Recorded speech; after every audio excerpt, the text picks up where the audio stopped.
Assalamualaikum. My name is Mariam, and I am ambassador of deeplearning.ai, and I run a Pi and AI community under deeplearning.ai. Basically, I am currently working at National Incubation Center as a branding lead. थोड़ा सा मैं आपको अपनी community के बारे में बता देती हूँ कि हम पाई एंड एआई के अंडर क्या करते हैं।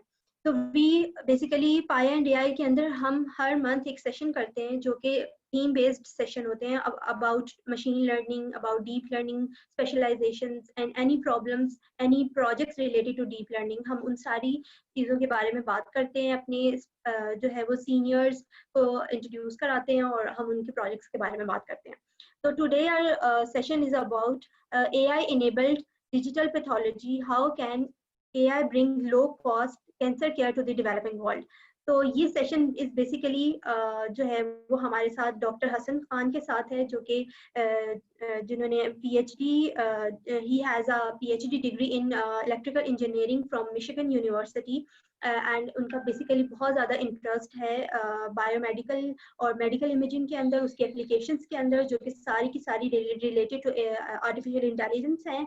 और वो करंटली जो है वो जो सीईओ हैं और फाउंडर ऑफ एआई लाउंज के, और जो कि which is a startup that aims to enhance the skills of students and industry professionals via focused training courses and workshops on state of the art tools in AI and machine learning. So let's welcome Dr. Hassan Khan for the first session with us.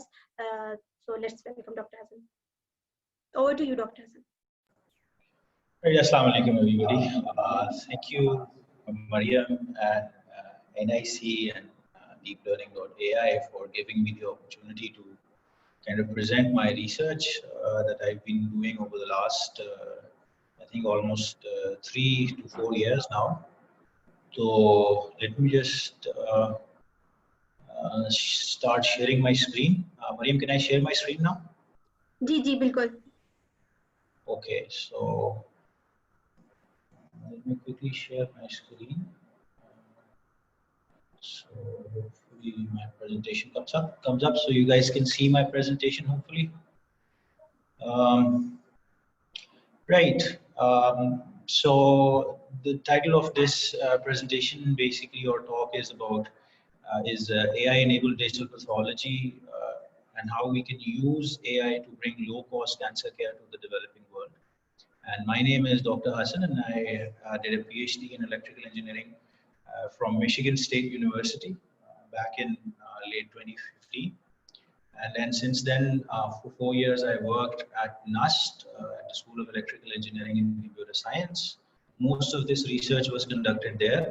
And currently, I'm an assistant professor at the University of Jeddah. So I'll give you guys a quick background about specifically what digital pathology is.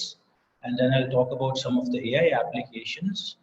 And I'll talk more about low-cost digital pathology, because if we're trying to do digital pathology in countries like Pakistan, cost is actually a big factor. So how do we actually reduce cost? What are some of the research problems? What are some of the challenges and the opportunities? So let me first introduce what conventional or analog pathology is. And if you're not aware, if you have a patient who is suspected of having cancer or some other kind of a disease, what they can do is they generally go to a hospital. Maybe if it's a patient of breast cancer or oral cancer, what will happen is that in the hospital will take a sample of the tissue, or what is also called a biopsy. And that tissue is basically sectioned into small tissue samples, which are then put on slides. And then these slides are sent off to a pathology lab manually, because we're talking about analog pathology here. And in the pathology lab, what tends to happen is that these slides are then examined by a pathologist, generally a specialist pathologist. And one thing I'd like to kind of state here is that every type of cancer will have its own specialist pathologist. So if you're looking at oral cancer, you will have people who specialize in oral cancer. If you look at brain cancer, you have different people who do actually the histopathology of brain samples. And then similarly for breast cancer, you'll have people with different specialties. And so what these people then do is they examine these slides under a microscope and they generate what is called a report or a histopathology report, which will contain some parameters about, uh, describing the cancer. These are things like mitotic counts, nuclei counts, and some other keratin pearls. Again, these vary from cancer to cancer. And then this report will first of all, state whether the patient actually contains cancer, if the cancer is benign or malignant, and then if it's malignant cancer, what grade is it, what's the stage of the cancer, and that report basically is then sent back to the hospital where it is then discussed with the patient. And if unfortunately the patient happens to have cancer, then what we can do is basically discuss the different treatment options with the patient. Now, this is conventional analog pathology where everything is kind of done manually, and the slides are examined under microscopes and things like that. One thing that doctors or pathologists then tend to do is put these slides in an archive, so they have some sort of a storage or an archive facility where they store the slides for future reference if required. And one of the problems with archiving is that because you're actually storing physical slides, these slides tend to degrade over time. So if you look at a slide maybe 2 years, 3 years later, it won't give you as clear a picture as a fresh set of slides. If you're going for the digital solution, and one of the reasons why people actually went for the digital solution was that they wanted to overcome this archiving problems, they wanted to digitize slides. And so how digital pathology operates is that you actually use what is called a whole slide imaging scanner or a WSI scanner. And what it does is you basically take the slides, you put them inside a scanner. Now, this is similar to a document scanner. And what it does is basically creates what is called a virtual slide or a WSI, which basically is kind of like a conventional slide, but the only difference is that now it's a digital image. It's a high resolution image, typically of 500 MB or half GB size. And the pathologist can now look at the slides on a computer screen. And the advantage of digitizing the slide or having a WSI is that you can transmit the slide over the internet. You don't have to physically send it to the pathology lab. The pathologist can actually look at the slide on their computer screen rather than under a microscope. And then it also kind of becomes easy to have archives of the slides. So you have digital archives, so these slides don't degrade over time, they don't lose quality. And then it also kind of becomes easy for the pathologist to kind of get second opinions from other pathologists, because in the previous or the analog pathology, what tends to happen is the pathologist has to actually send the slide. They have to manually ship it to other people to get a second opinion. Of course, that is not something which obviously is very quick, it consumes a lot of time. This is basically the digital setup. Now, once you have everything digitized, that kind of gives people from AI and computer vision to actually, it kind of gives them the ability to go and look at these slides and, maybe apply deep learning or AI algorithms to actually digital slides. And then based on this, they can try to, use AI to provide second opinions to pathologists. Um, and kind of in most cases, especially in the developing world, people are using AI as a second reader. So something that gives the pathologist a second opinion, and it's not in a role where it's actually replacing the pathologist. And the reason for that is, of course, these are life-changing decisions. So you don't really want to leave these decisions up to some software, which obviously can make errors. And no matter how good it is, but it's always good to have some sort of an AI or some sort of software, obviously, which gives the pathologist a second opinion or kind of makes the job of the pathologist easier. So now if you look at the digital and AI enabled solution to the problem within Pakistan or developing countries. So if you look at developing countries, you kind of often end up in situations where in remote hospitals and rural hospitals in villages and small towns, you don't have access to any pathologist. And in those type of scenarios, what you can do is, uh, you know, that you could use AI for screening. So, if you get a sample at some remote hospital and there is no option, there's no doctor available, one thing that you can do is you can kind of use AI for screening. So the AI kind of becomes the first reader. It looks at the samples, and then it can kind of screen those samples. So if it can, at that place, if it can identify whether whether some of the samples may have cancer, then they can forward those to the pathologist, and the pathologist can look at these. So this is one case where the deployment scenario might be slightly different, because you're kind of making this decision where you either have no care versus the case where you have AI as the first kind of interface, and so rather than having no care, you have some care which might not be perfect, but it's still maybe better than not having anything.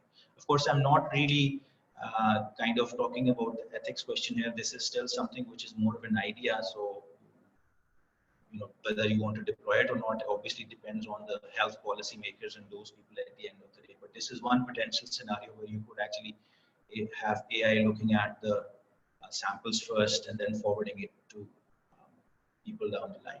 Now, in this presentation, I'm mostly going to be talking about the challenges of AI-based digital pathology in developing countries like Pakistan, where the scenario is kind of very different from developed countries. And I'll talk about each of these challenges one by one.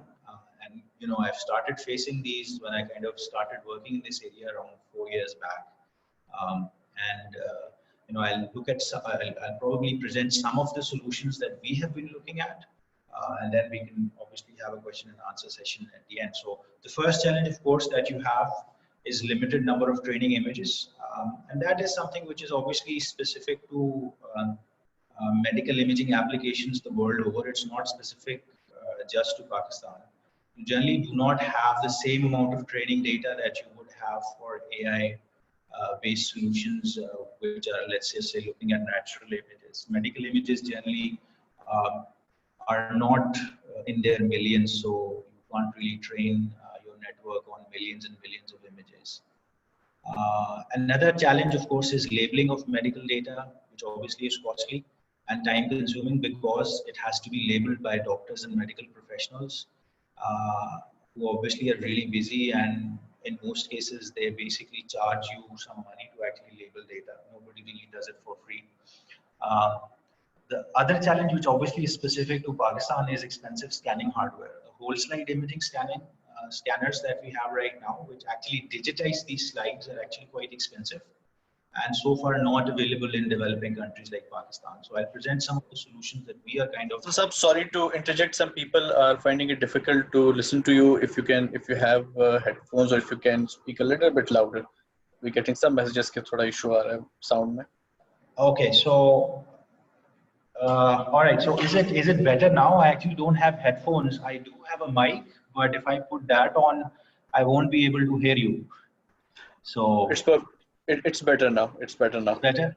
Okay. Yeah. Okay. I apologize to the people who couldn't hear me, but I'm a little bit closer to the laptop now, and I hope it kind of is better. All right. So yeah, expensive scanning hardware is obviously one of the challenges. And then, of course, in developing countries, you do have this scarcity of qualified domain experts, right? I think somebody also then raised their hand. Has the voice not improved? No, I believe he's part of the NIC team, so he just wants to be in the panel. So I'm adding it to the panel. Okay. And then, of course, the other challenge that you have is performance generalization can be difficult. So what do I mean by performance generalization? Well, if you change from one hardware to another hardware, when you basically train on data from one hospital, and then you kind of try to make predictions on data collected by another hospital, that also kind of comes up with its own set of challenges. And what generally tends to happen is that if you try to make predictions on data from other sources, in most cases your performance tends to degrade. So I'll talk about these challenges one by one. And let's talk about the first challenge, which is limited number of training images. Now, if you are familiar with deep learning, which basically is a data-driven approach, they generally tend to have millions of learnable parameters. So what do I mean by learnable parameters? These are parameters that basically you need to learn from the data. And if you have a lot of parameters, that generally implies that you will need a lot of training data to be able to learn the right values of these parameters, right? So so deep learning is known to be data hungry.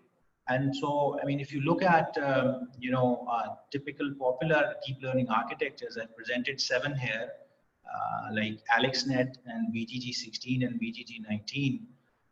You'll actually see all of these have millions of parameters. In fact, the smallest one, which is GoogleNet, actually has around 7 million parameters, and most of the others actually have more than 20 million parameters. So what that means is if you have these many parameters, you typically will need at least a few million images to actually be able to train these networks. And so with normal machine learning, which is not on medical imaging, people tend to use very large databases of natural images. So they, if you look at Imagenet, which is one of the most popular training visual databases, it has around 14 million images as of today. And these are then categorized into 20,000 further classes. So what that means is, you have images of objects like cars and, animals like dogs and cats and things like that. Now that's a very large data set, and it took these people a lot of time to actually create this data set. But the problem is, uh,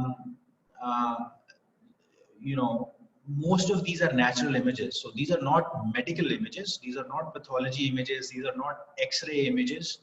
And if you want to create similar images, and if you're going to kind of take, these very large network which have millions of parameters, and you want to train them on medical images, you will probably need around a few million medical images, which you are never going to have. Right? So medical image databases containing millions of images are actually unheard of, right? With medical images, you are lucky, you'll be very lucky if you have, a database of a few thousand images.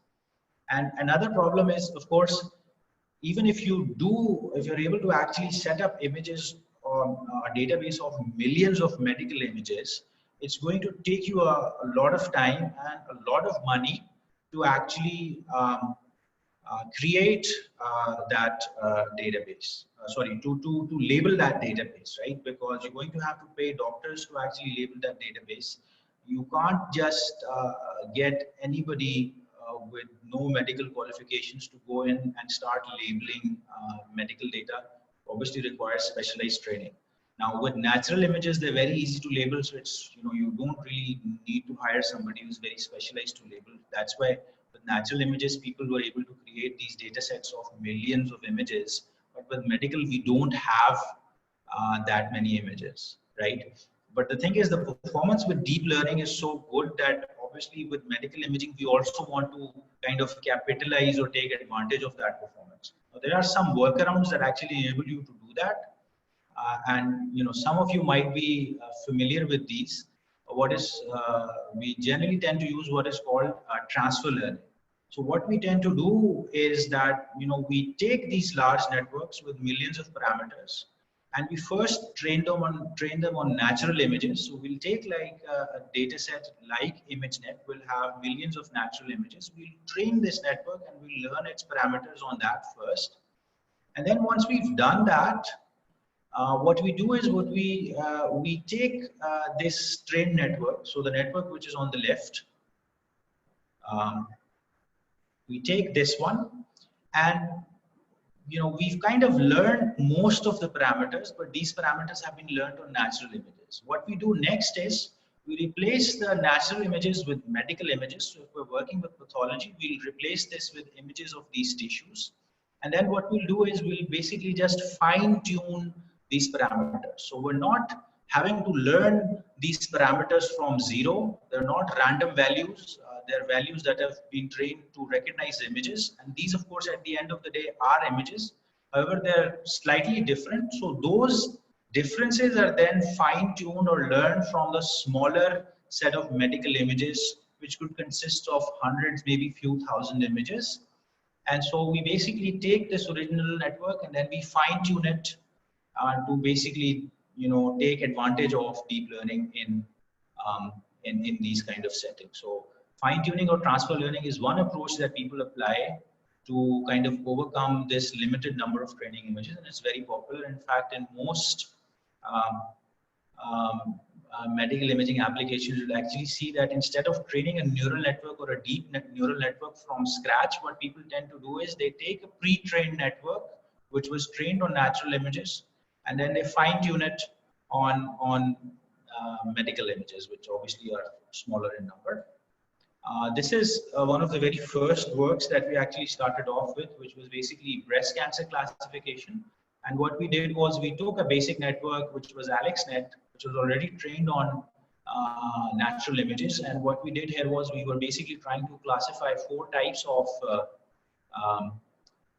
breast cancer. So we had normal samples of breast cancer, we had benign, and then we had in situ and invasive. So in situ is basically where the cancer I believe is not as aggressive, and invasive is that it is kind of moved to other parts or other organs of the body as well. So this one is more aggressive. So we had to kind of look at these images, and the network had to actually predict whether the image it was looking at was normal, benign, or in situ or invasive. So we had about 400 images, which were labeled by 2 experienced pathologists.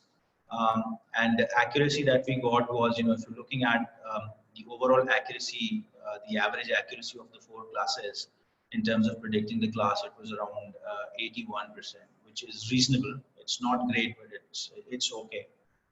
All right. So this is an example of how you would actually apply or transfer learning to medical images or a medical image classification task.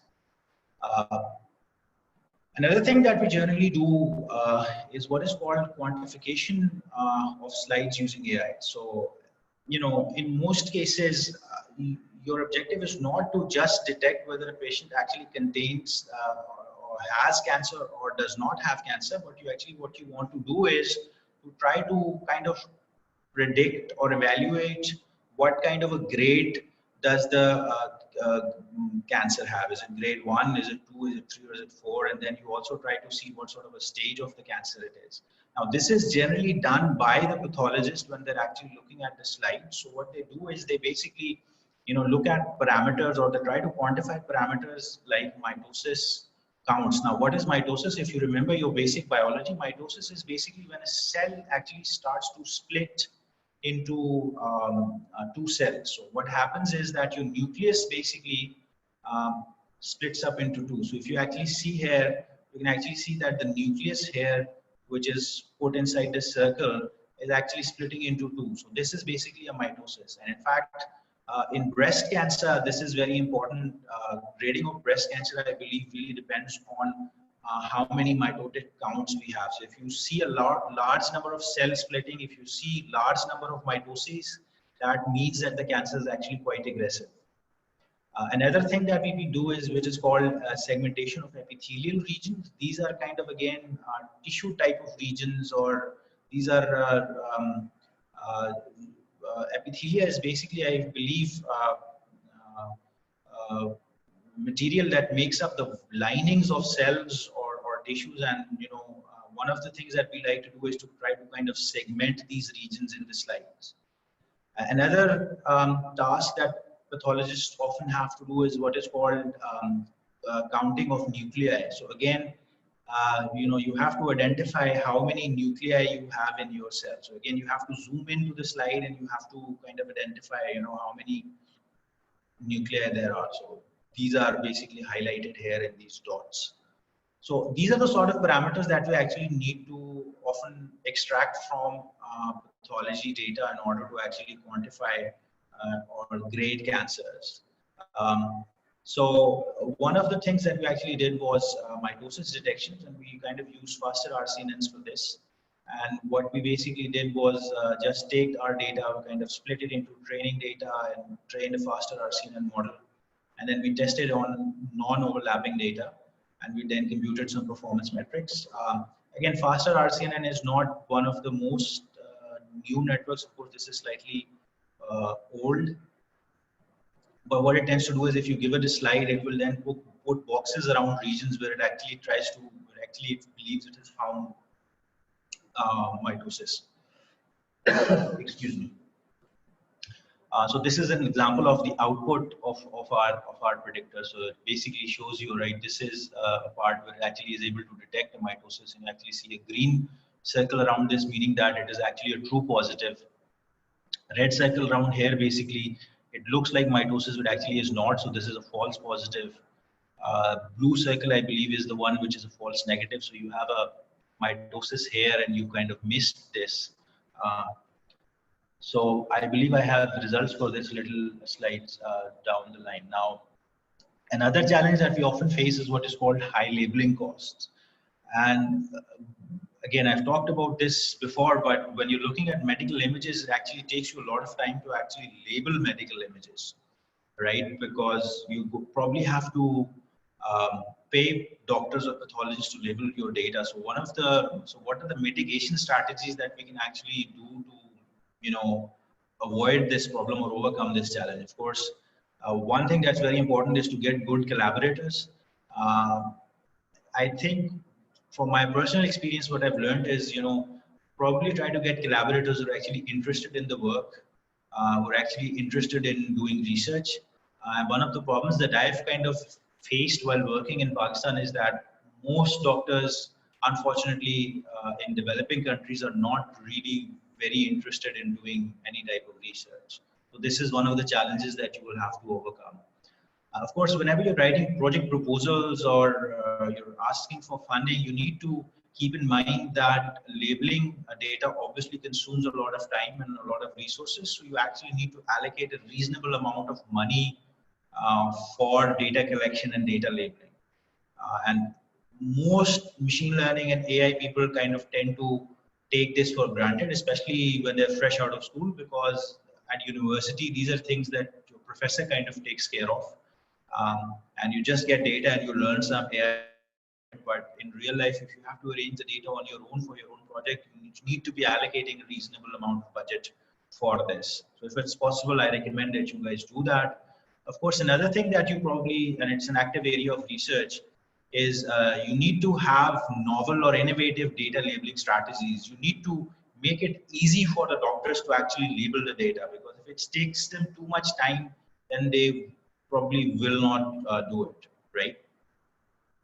Of course, then you also need to employ some data augmentation strategies.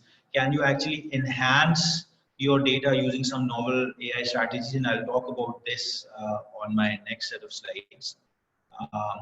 And then one side note is preferably get your labels checked by multiple physicians. And this is something which is really important because with medical data, people tend to disagree a lot.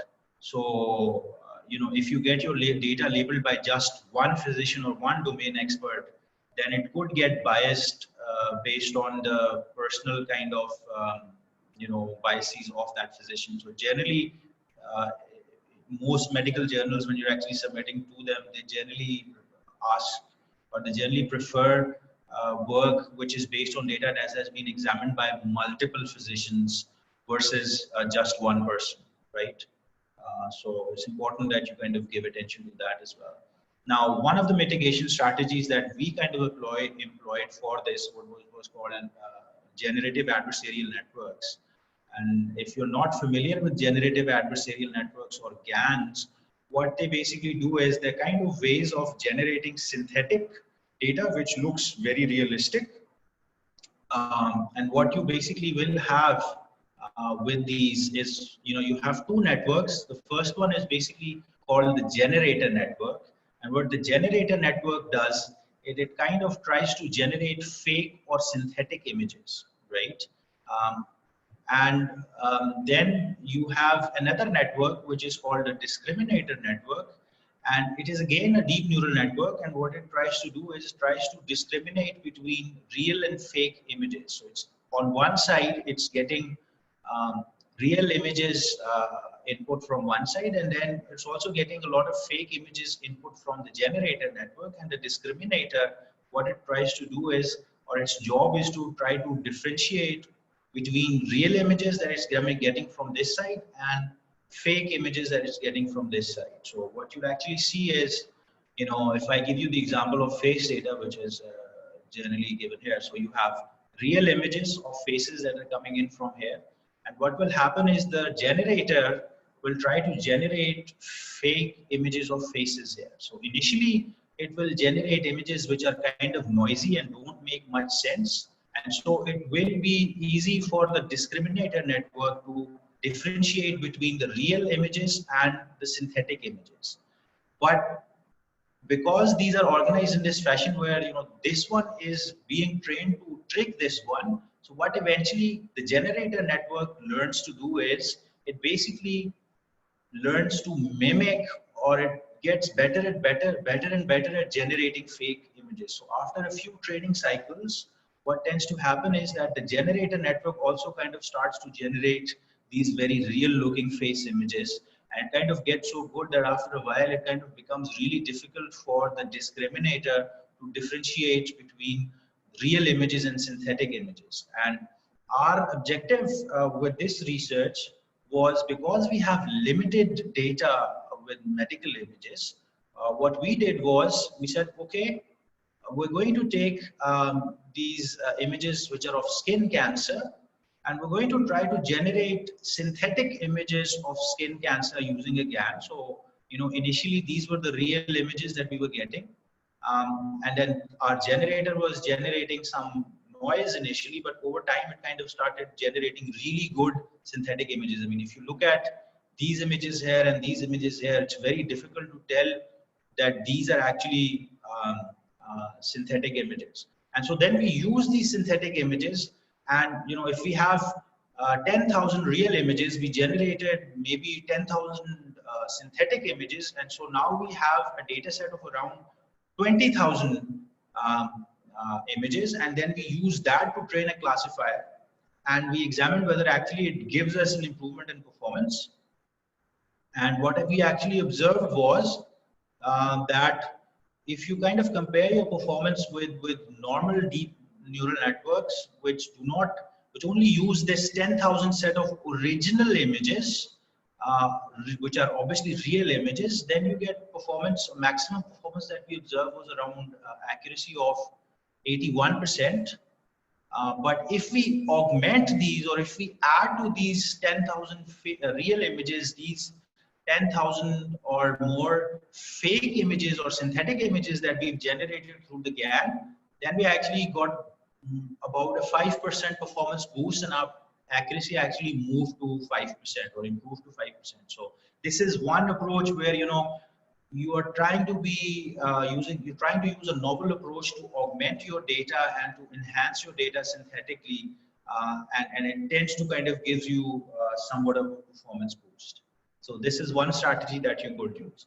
Now coming back to our challenges, the next challenge that I'm going to talk about is expensive scanning hardware. One of the problems that we actually face in Pakistan is that if you're looking at slide scanners, the cheapest one will end up costing you somewhere around $60,000. So what that means is each slide that you actually get will, scanner is around $60,000, and most hospitals in Pakistan and most developing countries cannot actually afford these. So you can't really digitize this data. If you can't really digitize your slides, you don't have digital data, you can't really train any AI. So how do we then overcome this problem? So this was kind of a really big bottleneck that we actually faced early on when we started doing this work, because originally we were getting our data from our collaborators in the UK, but we said, all right, what are we going to do if we're going to collect data from Pakistan and try to work on cancers which are specific to Pakistan?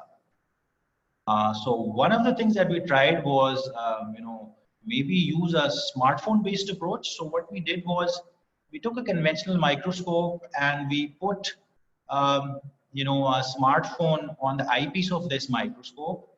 And so we replace the scanner by a smartphone, which is placed on the eyepiece of a microscope. And most pathology labs in Pakistan have microscopes. So we put a smartphone there and we use the camera to actually acquire these images.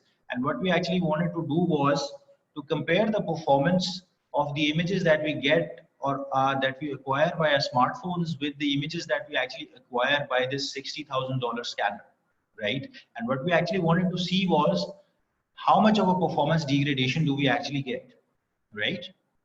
So we're basically comparing the images that we get from smartphones with images that are actually obtained by these expensive digital slide scanners. So this is the example or the block diagram of our data set. So we basically put a smartphone on a microscope, we get these digital images directly from the microscope, and then we train our model and then we use that to do predictions. And then what we want to do is to kind of compare this with an actual scanner. Okay, so I'll show you some results. So these are results for what is called keratin pearl. So we're trying to detect these regions which are basically oval in shape, and these are fairly important for oral cancer. And what you actually see is with these regions, if you actually compare smartphone data with slide or scanner data, what we've actually observed is that smartphone was slightly better than the slide data. But of course, we're not looking at just one parameter. We're looking at three. So this is mitosis, which I talked about earlier. Now mitosis, if you see mitosis, what tends to happen is that smartphone is about 6% lower in terms of F1 score than whole slide images, right? So you do get some sort of a performance degradation, and that's probably because if you're looking at mitosis, you actually have to really zoom into the slide, and you're looking at maybe 40 times magnification, whereas epithelium is generally 20x magnification. So when you actually zoom in, I think what tends to happen is the quality of the image that you get from the smartphone is actually degraded to some extent, because obviously you don't have that good optics there. And then the other thing that we were looking at was epithelium segmentation, which I believe is also done at 20x. And with epithelium segmentation, again, we have 0.78 dice coefficient if we are acquiring data from slides from a scanner versus 0.76 if we're acquiring our data from a smartphone. Now, one of the limitations, of course, when using a smartphone is that when you're using a smartphone, you're actually looking at only one particular part of the slide, right? Because you get a very limited field of view. So you're not looking at the complete slide. Whereas if you're looking at a scanner, it'll kind of give you a picture of the complete slide. And that's one of the limitations of the smartphone based approach. But it again also has workarounds.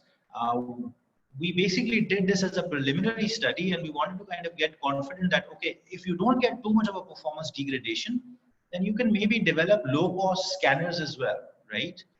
And you can basically stitch images. You can take multiple images. So you can take this image and you can take this image and you can take this image and you can kind of stitch these together to actually come up with your own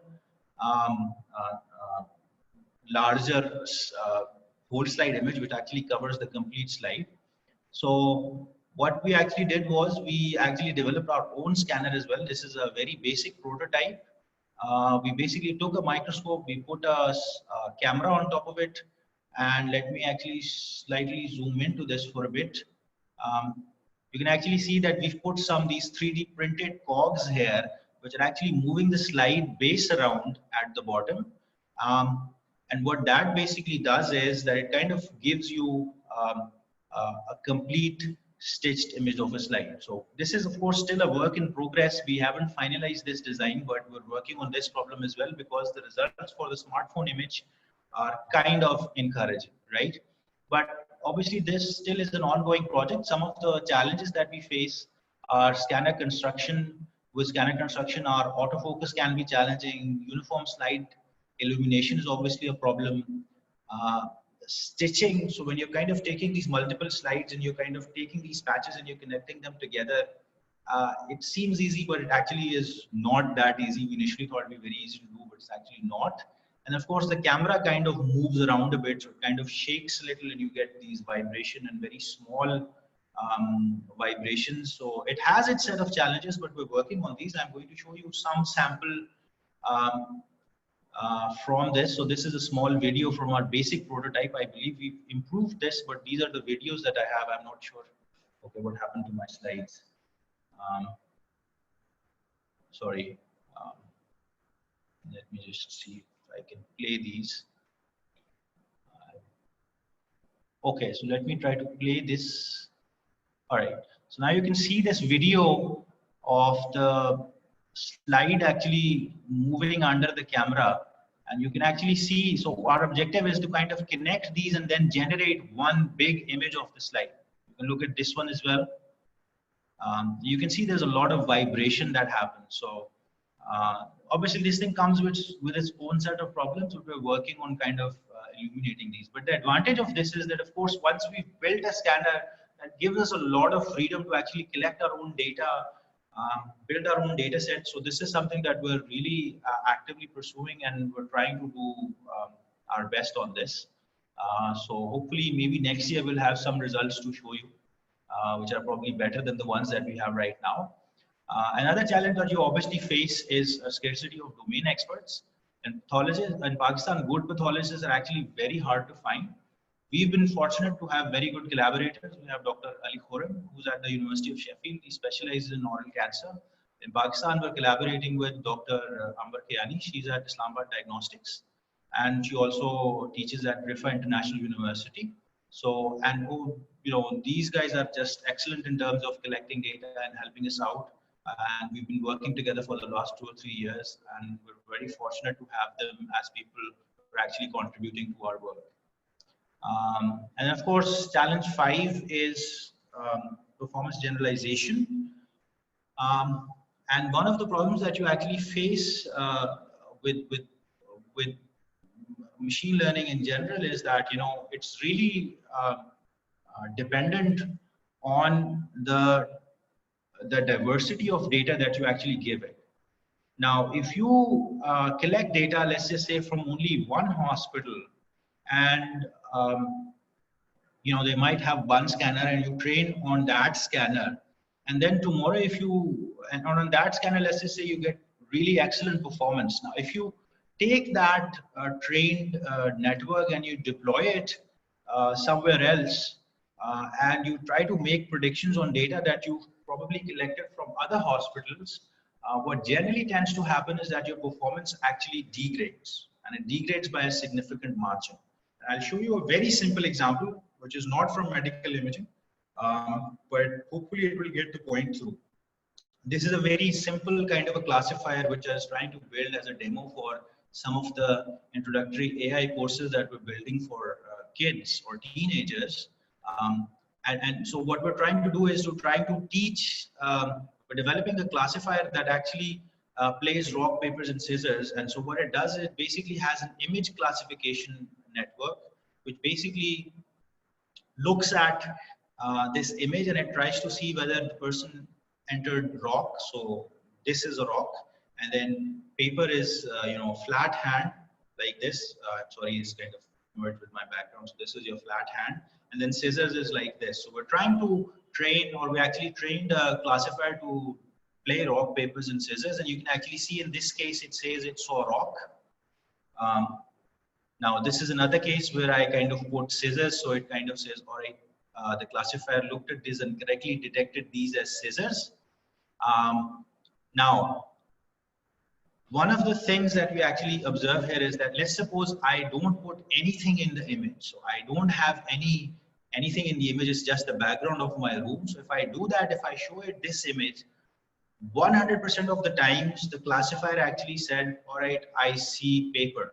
Actually, it's not paper, but it's always saying that it sees paper. And you know, what I should have done is maybe added one more class which did not contain any images of hands, and maybe created another class which kind of said, all right, not paper, or something I don't recognize. But right now it only knows 3 categories, so it has to give one of these. So 100% of the times it kind of gives paper. Now, if I turn the lights of my room off, which you could think of that as maybe changing your scanner, so your image acquisition hardware kind of changes somewhat. What you actually observe is, now when I turn the lights of my room off, the room becomes slightly darker, even though the scene is exactly the same. Now my classifier starts to say rock 100% of the times, right? Now you can actually see that this is something that the classifier was not trained on or did not see. That's why it kind of does not know what to do. So as soon as the lighting condition changes, it kind of changes its decision.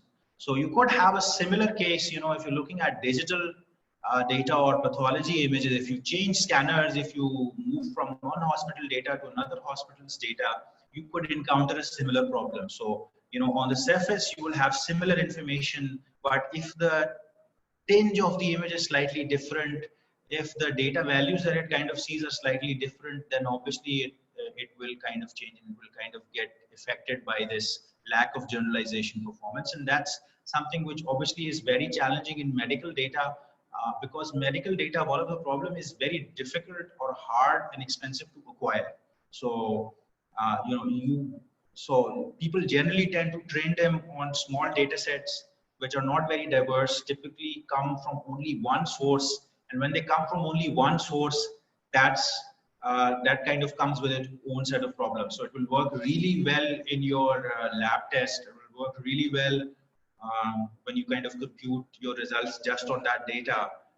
But when you try to kind of take other types of data and you try to test it on that, it will do miserably. So one of the things that then often is advised is that, you know, try to get data from multiple sources. So your network is kind of used to seeing data from multiple sources, and it kind of, you know, then knows how to handle them. Because if you don't, then when you start to deploy it, you know, even though it might be doing really well on your test data, when you actually go and do it, deploy it somewhere, it will definitely show performance degradation. So conclusion, there obviously is a lot of potential for application of AI in digital pathology and medical imaging. Challenges such as data acquisition and labeling are not negligible and therefore need to be overcome. Yes, this is a problem that I've kind of seen lots of students when they start out kind of face. So they come up with this project proposal, which they say is really fancy and it does really excellent stuff. But, you know, they, you know, you look at them maybe 6 months down the line where 80% of the project timeline has gone. They have not been able to acquire any data for training their network. So they can't really do anything about it. So this is something that you, before you actually undertake a project, this is something that you really need to think about. And of course, if we're looking at digital pathology in the developing world, it kind of comes up with its own set of unique challenges. But of course, those challenges also then kind of come up with their own opportunities as well. So if you're looking at us as our research, there are very few people in the world who are working on smartphone-based pathology. There are very few people out there who are trying to build their own kind of low-cost scanning hardware. So as research problems, these are things which are good learning experiences. They're challenging, and you know, we like doing them, and they're good learning experiences. So, you know, so yes, every challenge, but then that challenge obviously has its own kind of opportunity as well. You can convert that into a very interesting research problem. Maybe you can convert that into a business opportunity as well, because in Pakistan right now, there are very few companies. In fact, there are no companies that are offering low-cost digital pathology solutions. So that's my last slide. These are the references. I'll share my slides, I guess, with the organizers, and they can share those with you. I hope most people were able to understand. I covered a lot of material in a short amount of time, and I was assuming some background in AI, so I didn't cover the basics of AI. I just went into applications of AI in pathology and covered the basics of pathology. I hope things made sense to people, but now we can kind of, I guess, open for questions now. All right.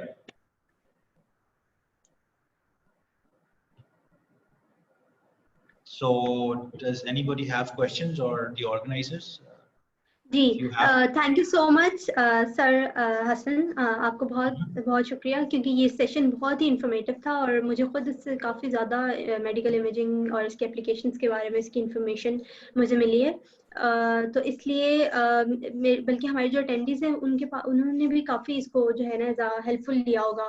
तो हमारे पास अभी हैं काफ़ी सारे questions, मैं आपसे one by one पूछना start करती हूँ। नंबर 1 क्वेश्चन जो है वो हमारे पास है, इन्होंने लिखा है sir training data set is not abundant in Pakistan. How to train a model for better accuracy with very less data? Again, so if you want to train a model with a small amount of data, if you're going to be using deep learning, then you should obviously use fine tuning. So I talked about this in some of the slides. You have a very small amount of data, then you need to use fine tuning. So take a pre-trained network which has been pre-trained on natural images. So you don't have to learn the parameters or the weights from scratch. And then fine tune on the smaller data set that you have. Another thing that people generally do is they use these augmentation or strategies which basically enable them to enhance their data set. So so you want to kind of incorporate variations that you will generally see in your you would expect to see in natural data. So if I was talking about this rock paper scissors example, right? So you can see this is my fist and it's example of a rock. You could take this image and you can rotate this, that gives you another image, right? And it's very natural because now you have, instead of one, you have two images, and you're kind of also incorporating something which you haven't seen before, right? Because if you just have a hand coming in from this side and it does not kind of change, so somebody kind of shows you a rock which looks like this, and if it's not in your training data already, then your network won't know what to do with it, right? So you can use these standard augmentation strategies which allow you to kind of increase the size of your data. Another strategy that people often tend to apply is that if you have 100 images, they add a little bit of noise to those 100 images, and they generate another 100 images, and that also kind of incorporates some of the natural variation and noise that people would expect to see. So that also enables them to enhance their data. So data augmentation is important. And of course, if you want to get really fancy, then use that GAN type of approach which we used, which basically then allows you to generate synthetic real looking images and stuff. But that obviously takes more time and a little bit more experience.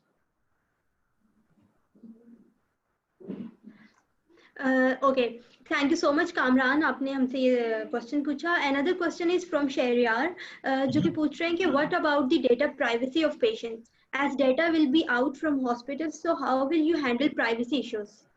Yeah, so privacy obviously is really important, and you need to kind of follow the medical procedures and the approval processes that are in place at hospitals. So look at existing studies and how they're structured. Typically with data, what tends to happen is that, for research, the data that we get, it generally is anonymized. So, any of the data that we get from our doctors, they remove the patient identity information from that. So we have no way of knowing who the patient was. We just get the images. If you're looking at AI again, yes, privacy issues are there. And I'm sure that the hospitals and the approval boards and policymakers, especially in the developed countries, are really touchy about these. And so it's very difficult to actually get access to medical data. In fact, that's one of the other challenges that you'll actually face when actually working on medical images, is that there are very few people who are actually willing to share data. And there's right now, especially in developed countries, the approval process for getting data is very, it requires a lot of documentation. And it has a very long kind of approval process, which is very rigorous and intensive. So right now, the community is very touchy about this. And as far as the applications are concerned, again, the developers, when they actually build that, I'm sure, when we kind of communicate with hospitals, you have to go through standard interfaces. I mean, if you look at HL7 and these sort of interfaces, they're basically meant for exchange of data between hospitals or multiple hospitals or hospitals and pathology labs. And these interfaces are designed to actually be very secure. And they're also designed to kind of adhere to these kind of information sharing kind of standards as well. So those things are in place. So we need to kind of look at those as well when we're building systems. Okay, sir, I request you आप अपनी screen share जो है वो off कर दें. Okay. Okay. Another question is, what is the importance of digitization of data with reference to genomics of population-based data, especially in terms of clinical decision making? ये सवाल हमसे पूछा है आबिदा शाहीन ने. I mean, it's important. Digitization of genomics is really important too. Pathology. So, अभी तक मेरे ख्याल में सबसे ज़्यादा जो digitization हो रही है, the most amount of digitization has been done in radiology, right? Radiology is far ahead of other fields. It's even ahead of pathology at this time. People in pathology are now moving towards digitization, but one of the problems is, of course, that we don't have most hospitals cannot afford expensive scanners, especially in developing countries. Now with genomic data, again, digitization is really important. And if you actually go to the US, if you go to Europe, they have their own kind of repositories, and they're really looking at digitization, and it's something which really helps you, right? The problem in developing countries is right now we don't even have in Pakistan, we don't have a national cancer registry. So we're not keeping track of people who get cancer and then what happens to those people. I mean, Shaukat Khanam has his own Punjab cancer registry, but it's not like a national cancer registry. So this is something which obviously the government needs to do. I think this is really important. Genomics is something that, I mean, I haven't worked with too much. I did some of the work in my PhD, but it's very limited. But yeah, I mean, you obviously need to digitize it, and if you have that sort of a central repository, I think it would it could lead to some very valuable insights as far as research is concerned. Because right now, nobody really knows, nobody does these studies which are specific to our population. So all of the medication that we give is based on studies that are done on statistics or genomic data of patients in developed countries, and I don't think that's a very ideal model. So I think it's something which we definitely need and be very useful to have, but right now we don't have. Okay sir, हमारे पास एक doctor Fahad हैं जो कि शिफा college of medicine से उन्होंने एक सवाल पूछा। वो पूछ रहे हैं कि have you tried making predictions about disease prediction? Disease predictions? नहीं, ये उन्होंने कोई स्पेसिफिक डिजीज का नाम पूछा है कि वो वाली डिजीज आपने प्रेडिक्ट की है कि नहीं। So would you repeat the name of the disease? It's a predictions about disease. I just no, I haven't, but our Dr. Saab, I'm not sure if he can specify the name of the disease. But if we haven't really, we haven't looked at it, but if you can share my email with him, or share my email or contact with him, maybe he can send me an email and details if we probably discuss कर सकते हैं। बिल्कुल ठीक है, ये सही रहेगा। ठीक है, और बिल्कुल ऑब्वियसली हम ये रिकॉर्डिंग जो है वो आप लोगों के साथ शेयर भी करेंगे। यूट्यूब पे हमारा जो है वो ये रिकॉर्डिंग इंशाल्लाह चली जाएगी विद इन अ डे और two. And thank you so much. बल्कि मैं बोल भी देता हूँ, email is hassan.aqeel HASSAN.AQEEL @seecs.edu.pk. So that's my NUST email. उस पर मुझे ईमेल भेज सकते हैं। ठीक है, मैं आपका ईमेल इनको भेज भी देती हूँ, टाइप भी कर देती हूँ ताकि ये वहाँ पर भी आपको कांटेक्ट करें। Thank you. ठीक है, thank you so much sir. आपने ये हमारा सेशन जो है वो डिलीवर किया। Thank you so much for coming and all the participants. In future इंशाल्लाह हमें इसका फीडबैक जैसे मिलता है और लोगों का इंटरेस्ट इसमें मेडिकल इमेजिंग में बनता है तो I will contact you again and इंशाल्लाह we will have another session with you. Thank you so much. Happy to help. Thank you everybody. Thank you so much. Okay.